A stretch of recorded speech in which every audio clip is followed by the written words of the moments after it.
साथियों, मैं हूं अमरचंद यादव, राष्ट्रीय प्रसार टीवी जर्नलिस्ट, जिला मुख्य पत्रकार अयोध्या। अयोध्या की राजनीति में अपनी एक अहम भूमिका निभाने वाले, अयोध्या की राजनीति में अपना एक जलवा कायम करने वाले, या कह सकते हैं गरीबों के मसीहा सामंतवादी विचारधाराओं को अयोध्या जनपद से उखाड़ फेंकने वाले स्वर्गीय मित्रसेन बाबू, जो कि अयोध्या जनपद से भगवान श्री राम की नगरी से 3 बार सांसद चुने गए और 7 बार विधायक रहे। आज उन्हीं के ज्येष्ठ पुत्र, पूर्व IPS ऑफिसर और पूर्व DIG हमारे साथ मौजूद हैं, अरविंद सिंह यादव जी। ये भारतीय कम्युनिस्ट पार्टी के लोकसभा प्रत्याशी घोषित किए गए। जब से लोकसभा प्रत्याशी घोषित किए गए तब से अयोध्या की राजनीति में, चाहे वो सपा पार्टी हो, चाहे वो बसपा हो, चाहे भाजपा हो, सभी पार्टियों में खलबली सी मच गई है। आइए हम इनसे आपका परिचय करवाते हैं और इनके राजनीति में आने का क्या उद्देश्य है, और जनता जिन सवालों को जानना चाह रही है, हम उन सभी सवालों पर विस्तार से चर्चा करेंगे। सर, आपका बहुत बहुत स्वागत है राष्ट्रीय प्रसार में।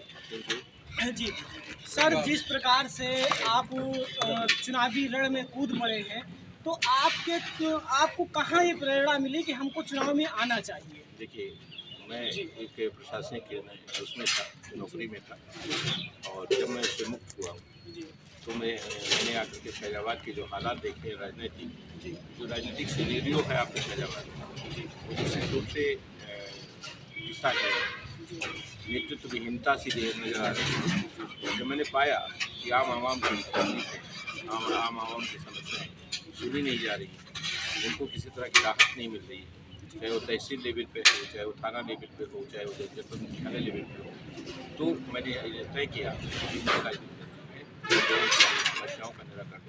जी, सभी पार्टियां पूरे दमखम से चुनाव लड़ रही हैं, उसी प्रकार आप देखा जाए तो अयोध्या जनपद में आपका किन वादों पर आप चुनाव लड़ेंगे? आपके क्या वादे रहेंगे, क्या प्राथमिकता रहेंगी जो आपका अयोध्या जनपद से चुनाव लड़ेंगे?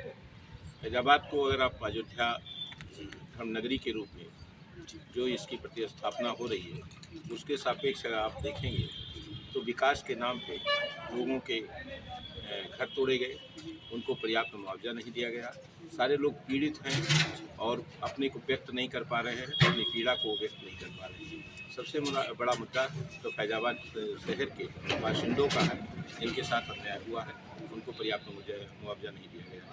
दूसरा, जिस तरह से धर्म का व्यवसायीकरण हुआ है, राजनीतिकीकरण हुआ है, अयोध्या नगरी में, इस धर्म नगरी में आकर के व्यवसायियों ने अपना एक प्रतिष्ठान खोल दिया है और पूरी तरह से यहाँ की जो भू संपदा थी उसको खरीद कर करके, और जो पंच सितारा और क्या कहते हैं तमाम तरह के आय के साधन होटल के रूप में स्थापना हो रही है, जिससे ये लगता है कि जनपद अयोध्या के बाशिंदों का उस मंदिर से बहुत ज़्यादा वास्ता नहीं रह गया, उसका पूरी तरह से धार्मिक व्यवसायीकरण हो गया है। तो अयोध्या के जो शहर के बासिंदे हैं वो इस चीज़ से अचंभित और परेशान है। भारतीय जनता पार्टी कहती है कि जब से हमारी सरकार आई है, उत्तर प्रदेश से गुंडा राज खत्म हुआ है, भ्रष्टाचार खत्म हुआ है। ये आपको कहाँ तक लगता है? ये उनका कहना है, गरीबों के हक का उत्पीड़न हुआ है, मुकदमे उन पर लादे गए हैं, फर्जी मुकदमे लादे गए हैं, और जो असली आर्थिक अपराधी हैं, जो असली क्या कहते हैं अपराधी हैं, वो अपराधी आज भी खुले घूम रहे हैं, उनको प्रश्रय मिला हुआ है। एक तरह से सामंती प्रवृत्ति के लोगों को पूरी तरह से प्रश्रय है, खुली छूट है, और वो गांव में से लेकर के शहर तक कर रहे हैं। जो भी योजनाएं वो पूरी तरह से क्रियान्वित नहीं हो रही है, आम गरीब आदमी तक वो योजनाएं नहीं पहुंच रही हैं। शौचालय के नाम पर कमीशन दिया जा रहा है, लूट की जा रही है। जितनी सड़कें बन रही हैं उनके सापेक्ष आप अगर उठा करके देखेंगे तो आप पाएंगे कि जो कंपनियां यहाँ काम कर रही हैं वो कहाँ से प्रभावित हैं, कैसे प्रभावित हैं। तो निश्चित रूप से एक आर्थिक शोषण, जनता के पैसे का जो शोषण हो रहा है वो एक मुख्य मुद्दा है। वो और आज ये कहना कि अपराध खत्म हो गया है बिल्कुल गलत है, और आज भी अपराधी पनप रहे हैं। आर्थिक अपराधियों की में वृद्धि हुई है, अब आर्थिक अपराध ज़्यादा हुए हैं, और जो शारीरिक अपराध हैं उनके सापेक्ष भी अगर आप देखेंगे तो पहले से ही किसी भी तरह से आंकड़ा कम नहीं हुआ। बाबूजी, भारतीय जनता पार्टी कहती है कि अगर हमारी सरकार ना होती तो राम मंदिर ना बनता। तो राम मंदिर के साथ साथ अगर देखा जाए तो कहीं न कहीं विपक्ष सवाल उठाता है कि बेरोजगारी बढ़ी है। भारतीय जनता पार्टी की सरकार में जो शासन व्यवस्था थी वो शासन व्यवस्था कहीं न कहीं चरमराती हुई दिख रही है। तो ये आपको कहाँ तक लगता है? निश्चित रूप से ये कहना कि हमारे समय में जो विकास हुआ है, जी जो अपराधीकरण की में कमी हुई है, जी ये बिल्कुल गलत है। जी धर्म का व्यवसाय हुआ है, जी धर्म को राजनीति से जोड़ा गया, ठीक है, धर्म के नाम पे राजनीति की जा रही है, धर्म के नाम पे व्यवसायीकरण हो रहा है। लेकिन अगर आप उसको आम जनता से, आम आवाम से जोड़ करके देखेंगे तो आप पाएंगे कि उससे, उस धर्म से, उस व्यवसाय से आम जनता का भला है। हमने बीकापुर विधानसभा का दौरा किया, हमने रुदौली विधानसभा में जाकर के रिपोर्टिंग की, दरियाबाद विधानसभा हम गए, हमने कई विधानसभा, मिल्कीपुर भी गए जहां से सभा प्रत्याशी अवधेश प्रसाद जी। आपका मिल्कीपुर में भी बहुत अच्छा कहने का मतलब एक संपर्क है। आपकी मिल्कीपुर में जो इतनी पैठ है, आपको कहाँ लगता है कि क्या सपा प्रत्याशी उसमें सेंधमारी कर पाएंगे? आपको कहाँ लगता है कि जो मिल्कीपुर का जन समर्थन है आपके साथ कितना है? मिल्कीपुर की जनता जी 1977 से लेकर के 1993 जी बाबूजी को 4 बार कम्युनिस्ट पार्टी से विधायक और 1989 में बाबूजी सांसद हुए थे कम्युनिस्ट पार्टी से। जी बाबूजी ने वहाँ अपने संघर्षों से, जी अपने व्यवहार से, अपनी क्या जो उनकी कार्यशैली थी, जो उनका व्यवहार था, जो उनका आचरण था, उसके चलते मिल्कीपुर की धरती को बाकायदे से सींचा। उन्होंने वहाँ संघर्ष किया। वहाँ के आम आदमी में, आम आवाम में बाबूजी आज भी जिंदा हैं। उन्हीं के साए के तले मैं चुनाव लड़ रहा हूँ और उन्हीं की प्रतिष्ठा के लिए, उन्हीं के सम्मान के संरक्षा सुरक्षा के लिए, उनकी विरासत को, उनकी थाती को सुरक्षित करने के लिए मैं चुनाव लड़ रहा हूँ। मिल्कीपुर की बहादुर जनता आज भी हमारे साथ है और निश्चित रूप से उसका परिणाम आपको 4 जून को दिखाई पड़ेगा। जी बाबूजी, जनता में खासकर रुदौली की जनता में जो विशेष सवाल चल रहा है कि जिस प्रकार से आपके छोटे भाई पूर्व राज्य मंत्री आनंद सेन जी ने रुदौली में चुनाव लड़ा, उसके बाद में रुश्दी मियाँ जी ने उनका विरोध किया और जिसका परिणाम ये रहा कि चुनाव जीतते जीतते आनंद सेन जी चुनाव हार गए। उसके बाद में सपा प्रत्याशी अवधेश प्रसाद जी के प्रत्याशी बनाए जाने के बाद में फिर उन्होंने सपा फिर से ज्वाइन किया। तो ये आपको कहाँ तक लगता है कि क्या इससे समाजवादी पार्टी को मजबूती मिल पाएगी? ये सबसे बड़ा सवाल है। नहीं, निश्चित रूप से समाजवादी पार्टी को इससे मजबूती नहीं मिलेगी। जी वहाँ संप्रदाय भेद, वर्ग भेद पैदा किया गया है, जिसके चलते समाजवादी पार्टी उखड़ रही है, ख़त्म हो रही है। और जिस तरह से एक व्यक्ति को, एक नेता को एक पार्टी छुड़वा करके दूसरी पार्टी से चुनाव लड़ना और जैसे ही व्यक्ति विशेष का प्रत्याशी के रूप में आने के साथ ही उसका पुनः उस पार्टी में लौटाना किसी राजनीतिक षड्यंत्र का दिखाई पड़ता है। स्पष्ट है कि आनंद सेन को चुनाव हराने के पीछे राजनीतिक षड्यंत्र था। वो षड्यंत्र किसी जो आज चुनाव की प्रक्रिया में शायद उसी का षड्यंत्र था। तो ये बाबूजी कह रहे थे कि जो रुदौली विधानसभा से रुश्दी मियाँ जी ने जो विरोध किया, ये कहीं न कहीं राजनीतिक षड्यंत्र के तहत आनंद सेन जी को चुनाव हरवाया गया। तो बाबूजी, आप जिस प्रकार से आनंद सेन जी का टिकट काटा गया, उसके बाद में अवधेश प्रसाद जी को प्रत्याशी बनाया गया, तो अवधेश प्रसाद जी ने प्रत्याशी बनाए जाने के बाद में आपने संपर्क करने का प्रयास किया, आपसे उनसे कुछ बात हुई? देखिए, व्यक्तिगत ये प्रश्न है जी बाबू, इस पर मैं कुछ नहीं कह सकता। मेरा किसी प्रत्याशी से, जी किसी नेता से जो है, किसी से मेरा कोई संपर्क नहीं हुआ जी और मैं अपनी थाती को, अपनी विरासत को, अपनी पहचान को, जी जो हमारे परिवार की है, जो हमारे बाबूजी की है, उसको संरक्षित सुरक्षित करने के लिए उन्हीं के साए के तले, उन्हीं के आदर्शों के तले, उन्हीं के संघर्षों के तले, उन्हीं के सिद्धांतों के तले, उन्हीं के आचरण के तले मैं अपनी राजनीति को कर रहा हूँ। अपने आप को आम आवाम के बीच में प्रस्तुत किया हूँ और शायद अगर मुझे आम आवाम का प्यार मिला तो निश्चित रूप से बाबूजी तो नहीं, लेकिन उनका साया बन करके मैं जरूर प्रयास करूँगा कि आम जनता का जुट करूँ और अपने आप को जनता के बीच में स्थापित कर सकूँ। बाबूजी, जिस प्रकार से आज आपने नामांकन किया पूरे दमखम के साथ और जिस प्रकार से करीब में 1500 या 2000 के लमसम में उसके करीब में बाइक रैली थी, उसके बाद में करीब 70-80 गाड़ियों का 100 गाड़ियों का करीब काफिला था। ये जो इतना जनसमूह है, इसके हिसाब से तो देखने को मिल रहा है कि आपका चुनाव एक बहुत ही पूरे दमखम के साथ होने वाला है, बहुत ही दिलचस्प होने वाला है। तो सबसे बड़ा सवाल ये है कि आप अपने टक्कर में समाजवादी पार्टी, बसपा पार्टी या भाजपा पार्टी, आप अपने टक्कर में किसको मानते हैं? आप किससे मानते हैं कि हमारी सीधी लड़ाई? मेरी सीधी लड़ाई भाजपा से है। जी, बसपा और सपा जी, पार्टी के नाम पे कुछ वोट पा जाएं वो अलग चीज़ है, जी, लेकिन आम आवाम वो आज इस चीज़ से वाकिफ़ हो चुका है जी, कि वो लड़ाई अच्छी नहीं लड़ रहे हैं जी, डमी कैंडिडेट के रूप में, और उसको वाकओवर भाजपा को वाकओवर देने के लिए कैंडिडेट लाए गए हैं पार्टियों द्वारा, जी, जो स्पष्ट है, दिखाई दे रहा है। जी, कोई आहरित है और कोई जनता के बीच में 45 साल से है, उसके आचरण व्यवहार के बारे में जो परिचित हैं। लिहाजा हमारी जो सीधी लड़ाई है वो भाजपा से है। जी, जो मैं सपा और बसपा का जहाँ तक सवाल है, जी, उनके प्रत्याशियों के सापेक्ष में कुछ नहीं कह सकता। इतना जरूर कह सकता हूँ कि पार्टी ने जो उनको टिकट दिया है वो डमी कैंडिडेट के रूप में है, जी, और उनको भाजपा को एक वॉक ओवर दिया गया है कि आप चुनाव जीतें। जी। जो अवधेश प्रसाद जी के जो समर्थक हैं, वो आप पर कहीं न कहीं ब्लेम लगा रहे हैं, ये कहीं न कहीं सोशल मीडिया के माध्यम से या अन्य माध्यम से, जिसका रुदौली की जनता ने हमसे विशेष रूप से कहा कि आप जाकर के जाइएगा तो पूछिएगा ज़रूर। वो कहते हैं कि ये चुनाव जो है ये अवधेश प्रसाद जी को समाजवादी पार्टी को ये अरविंद सेन जी चुनाव हराने के लिए चुनाव लड़ रहे हैं, और ये भाजपा से प्रभावित हैं। आपको ऐसा ब्लेम लगा रहे हैं। तो इस पर आप क्या कहना चाहेंगे? आपको ये जनता, रुदौली की जनता और अयोध्या जनपद की जनता देख रही है, ये सबसे बड़ा सवाल है बाबू जी। देखिए, मैं प्रभावित भाजपा से कैसे हो सकता हूँ? जी, जिस पार्टी की सरकार ने मेरे साथ अन्याय किया है, 2.5 साल मुझको जेल में रखा जी, और मेरे क्या कहते हैं प्रमोशन से लेके पेंशन से लेके सारी चीज़ें रोकी हैं। एक फर्जी, एक क्या कहते हैं अभिलेखीय साक्ष्यों के आधार पर जो प्रमाणित है, जी, उसके सापेक्ष मुझे मुकदमे मुझ पे लादे गए हैं। उस पार्टी से मुझे क्या कहते हैं कोई सहानुभूति होने का औचित्य ही नहीं पड़ होता है।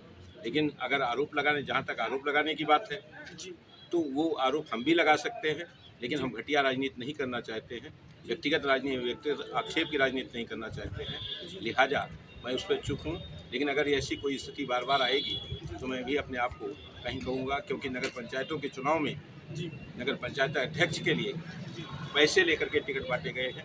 जिला पंचायतों के चुनाव में पैसे लेकर के टिकट बांटे हैं, और टिकट बांटा किसने है वो जनता जानती है। जी। बाबूजी, एक सबसे बड़ा सवाल ये है कि जनता में जिस प्रकार से आपकी लोकप्रियता है वो जग जाहिर है। तो आपको जो देखा जाए, जो बाबूजी के जो समर्थक थे, बाबूजी यहाँ से 3 बार सांसद अयोध्या की सरजमी से रह चुके हैं, 7 बार विधायक रह चुके हैं। तो ऐसे में उनके समर्थकों का आपको कितना सहयोग मिल पा रहा है? उनके समर्थकों का नहीं, वो बाबू जिससे भावात्मक रूप से जुड़े हुए हैं, जी, वो अपने मन से, तन से और अपने जेहन से जुड़े हुए हैं। जी, वो उनका पूरा समर्थन मेरे साथ है। जी, तथाकथित कुछ लोग हैं जी, जो इस तरह का दुष्प्रचार कर रहे हैं, जी, जो थोड़ा सा आगे बढ़ गए हैं। उनका ये है, वो कभी अपने स्वहित में, अपने हित के चलते विरोध कर रहे हैं, लेकिन आम जनता का किसी तरह का विरोध नहीं है। आम जनता बाबूजी के आचरण से, बाबूजी के कर्तव्य से, व्यक्तित्व से प्रभावित थी, और आज भी वो आम जनता में जिंदा है।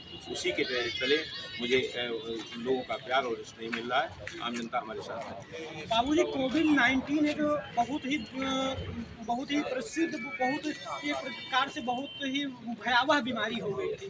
तो ऐसे में कोविड-19 से बचने के लिए भारतीय जनता पार्टी ने वैक्सीनेशन करवाए। वैक्सीनेशन के बाद में ये आरोप लगा कि भारतीय जनता पार्टी ने चंदा लेकर के ये वैक्सीन लोगों को लगवाया। उसके बाद में जो उसकी कंपनियां थी जो बनाने वाली, जो कोविड-19 का जो कोविशील्ड बनाने वाली जो कंपनियां थी, उन्होंने ये एक्सेप्ट किया कि इस इंजेक्शन से, इस कोविशील्ड से हृदय घात रोग जैसे और खून का थक्का जमना जैसे और सीने में दर्द जैसी कई अन्य बीमारियां हैं, जिससे लोगों की दर्दनाक मौत हो जा रही है अचानक से। तो इस पर आप क्या कहना चाहेंगे? ये बहुत ही ट्रेंडिंग में चल रहा है इस समय।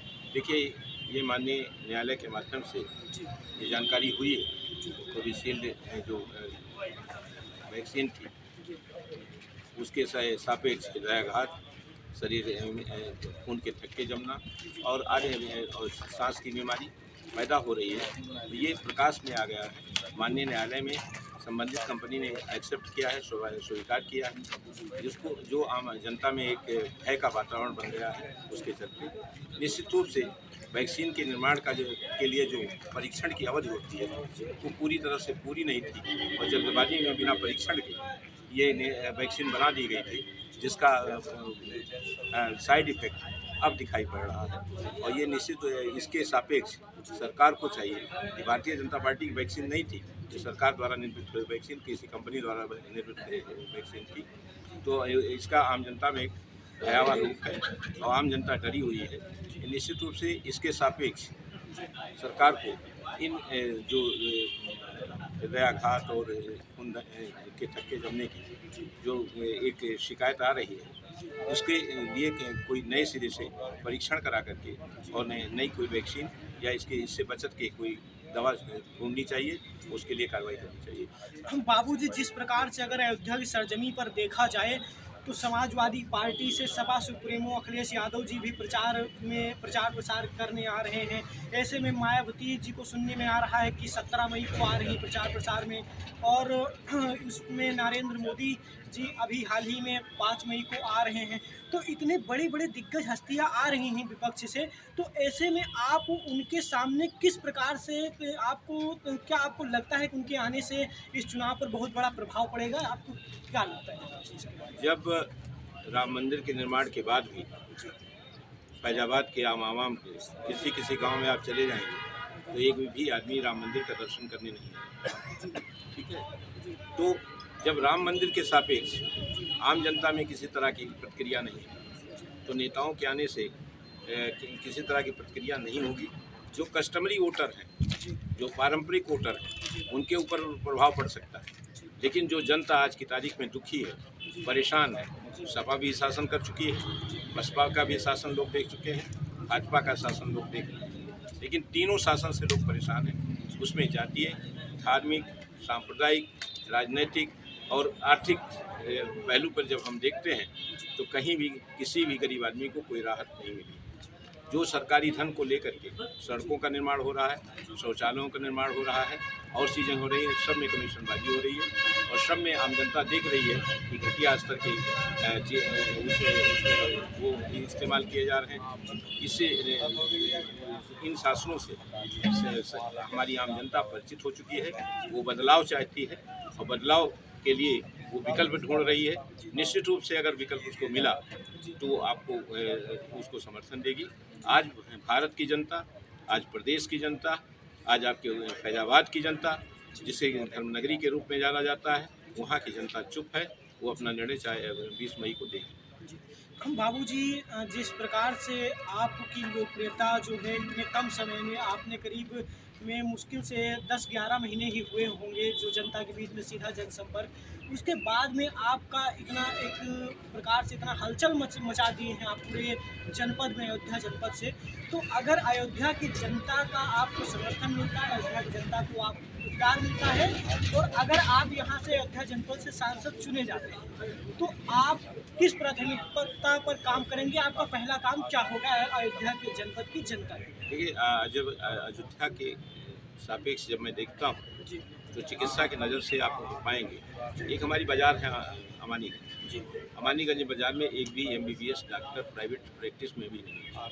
वहाँ जो 100 शैय्या का अस्पताल बना हुआ है और वो आज भी क्रियाहीन है, वहाँ चिकित्सा नहीं होता। यहाँ भी आपका दर्शन नगर में जो हॉस्पिटल बना है, वहाँ से लोगों की जो रिपोर्ट है, वहाँ से जो लोगों का असंतोष है, वो व्यापक है और कहीं न कहीं चिकित्सा के परिप्रेक्ष्य में आपका फैजाबाद बहुत पीछे है।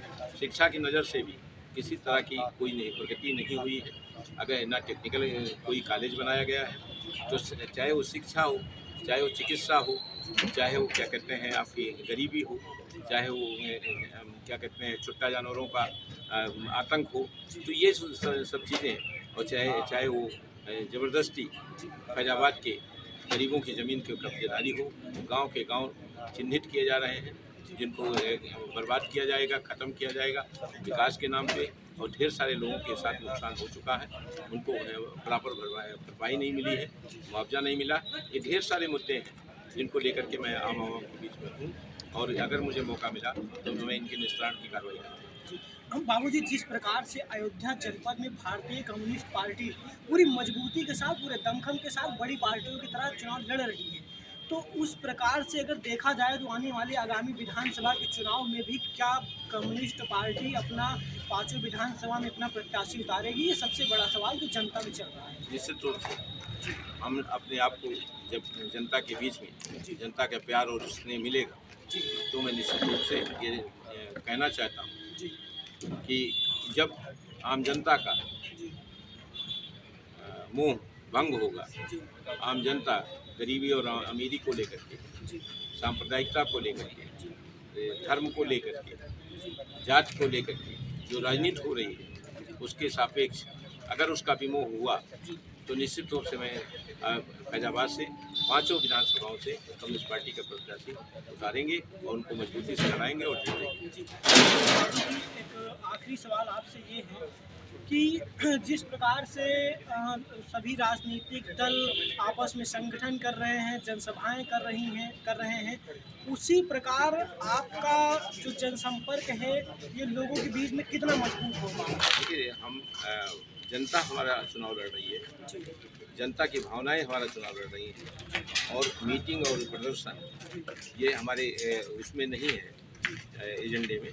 मैं गाँव में संपर्क करूंगा, नुक्कड़ सभाएं करूंगा, लोगों से रूबरू होऊंगा, लोगों की तकलीफें जो है जानूंगा, गाँव में भ्रमण करूंगा, उसी के माध्यम से मैं जनता के बीच में जाऊंगा और अपने चुनाव प्रचार करूंगा, चुनाव जीतूंगा। तो आप देख रहे थे बाबूजी, एक आखिरी सवाल आपसे ये है कि आपको जो इस सोशल मीडिया के माध्यम से, हमारे राष्ट्रीय प्रसार चैनल के माध्यम से जो अयोध्या जनपद की जनता, जो जनता जनार्दन आपको देख रही है, आप उनसे क्या अपील करना चाहेंगे? कुछ आपके सवाल हों, कुछ अपील करना चाह रहे हो तो आप निसंकोच कह सकते हैं। देखिए, सबसे पहले तो मैं राष्ट्रीय प्रसार चैनल को धन्यवाद देना चाहता हूँ कि आप इतना तथ्यात्मक प्रश्न पूछ रहे हैं जो व्यवहारिक है, जो प्रासंगिक है। उस संदर्भ में मैं केवल इतना कहना चाहता हूँ कि आम जनता हमारी फैजाबाद की धर्म के नाम पे ठगी गई है। हमारे भगवान पुरुषोत्तम, मर्यादा पुरुषोत्तम राम जी के नाम पे कहीं न कहीं उसके साथ अन्याय हुआ है, और उसी का परिणाम है कि आम जनता का मोह कहीं न कहीं मंदिर से छूटा है।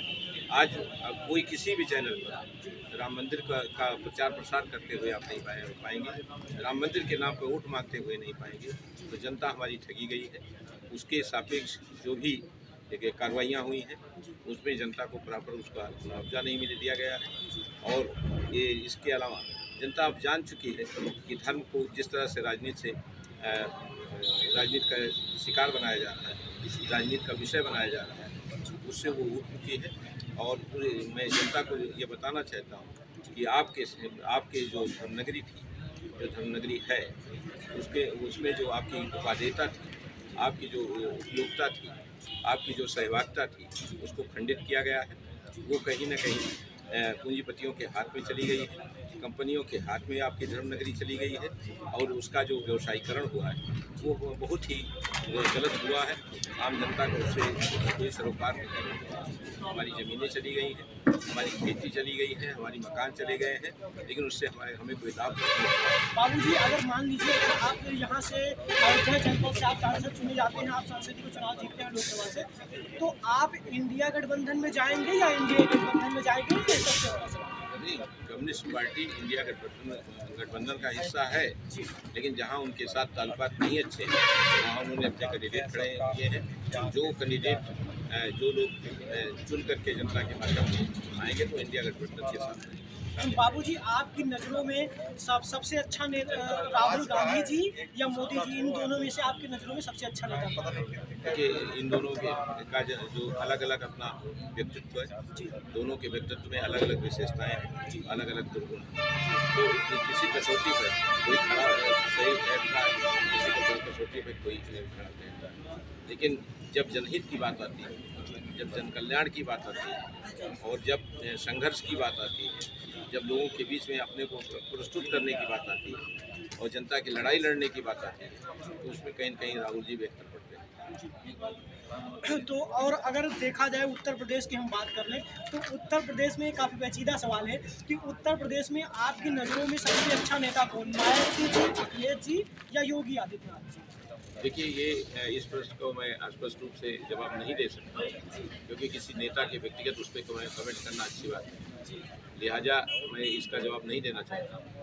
फिर भी मैं ये जानता हूँ कि अप टू मार्क अगर किसी को देखा जाए तो कसौटी पर शायद कोई नहीं खरा उतरेगा। तो ये थे हमारे साथ पूर्व आईपीएस, पूर्व डीआईजी माननीय सम्माननीय श्री अरविंद सेन यादव जी। इनसे हमने जनता के सभी सवालों को पूरी निडरता के साथ, पूरी निर्भरता के साथ और पूरी निष्पक्षता के साथ हमने पूछने का प्रयास किया। हम होंगे फिर अगले इंटरव्यू में किसी अन्य नेता के साथ। अब दीजिए इजाज़त। नमस्कार, मैं हूं अमरचंद यादव। नमस्कार।